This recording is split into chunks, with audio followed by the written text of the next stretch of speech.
All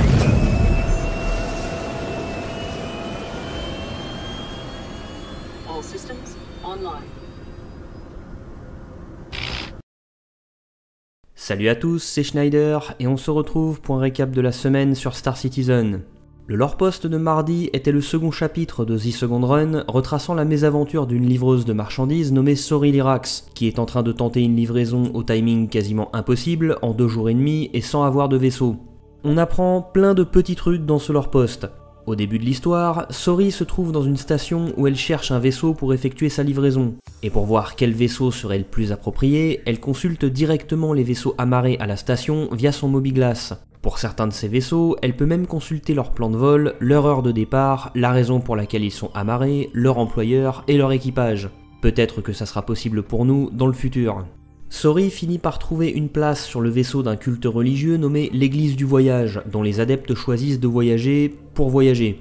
L'originalité étant quand même que le reclaimer utilisé pour le voyage a été réaménagé pour accueillir plus de passagers et que l'intégralité de la grande salle à l'intérieur a été tapissée de cartes spatiales et planétaires. On n'aura certainement pas un tel niveau de personnalisation de l'intérieur des vaisseaux, mais on peut toujours espérer. Au cours du voyage, Sori a eu l'occasion de discuter avec un Banu et on apprend qu'il donne l'impression d'avoir une bulle d'air dans la gorge quand il parle notre langue. Peu après, le vaisseau dans lequel elle voyageait a percuté des débris dérivant dans l'espace qui ont créé un trou dans la coque et étant la seule formée pour les sorties extravéhiculaires, elle s'est portée volontaire pour aller reboucher le trou. Au cours de sa sortie dans l'espace, elle glisse progressivement vers l'avant du reclaimer en se hissant grâce au barreau sur sa coque, ce qui est une mécanique de jeu prévue pour l'instant pour la 4.0, et le rebouchage de la coque est fait grâce à une sorte de résine.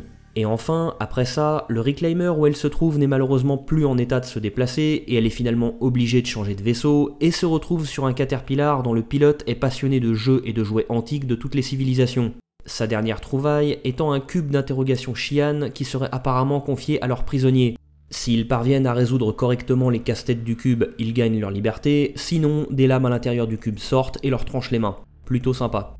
L'émission Inside Star Citizen de jeudi est enfin revenue pour nous présenter les futures nouveautés de la 3.8, plutôt timidement car ils gardent apparemment certaines choses en réserve pour la CitizenCon. Ils ont commencé par nous présenter les progrès sur l'intérieur des stations de repos. À partir de la 3.8, les stations de repos auront donc une plus grande variété d'architecture, de boutiques, de salles, de disposition des boutiques, des ascenseurs et des escaliers et des panneaux publicitaires, de sorte à ce que même si ça sera toujours des stations de repos avec la même esthétique, leur agencement sera suffisamment différent pour qu'elles aient l'air vraiment différentes les unes des autres. Toujours sur les stations de repos, elles auront un quartier qui accueillera différentes enseignes de restauration.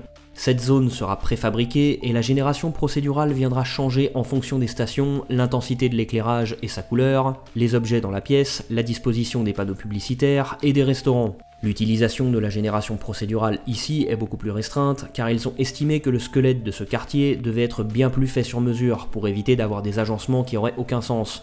Ils ont aussi enfin décidé de faire des restaurants ouverts sur le reste de la salle, ce qui est bien plus crédible, chaleureux et attractif que les boutiques qu'on a actuellement et qui sont enfermées derrière des portes en métal.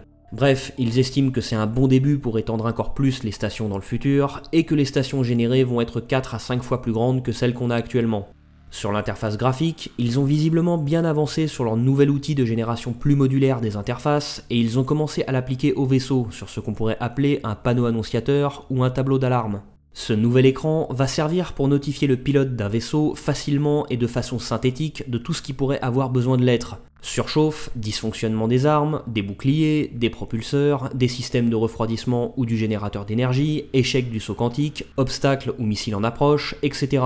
Ils ont commencé à ajouter ça dans certains vaisseaux et ils vont continuer. Mais à mon avis, à long terme, pour des raisons pratiques, cet écran affichera uniquement les notifications nécessaires à un instant donné car seulement 10 petits carrés, ça suffira certainement pas. L'émission Star Citizen Live de vendredi recevait un artiste de CIG pour le voir créer pendant 1 heure un bol Big Benny, donc pour être franc, j'ai carrément pas regardé.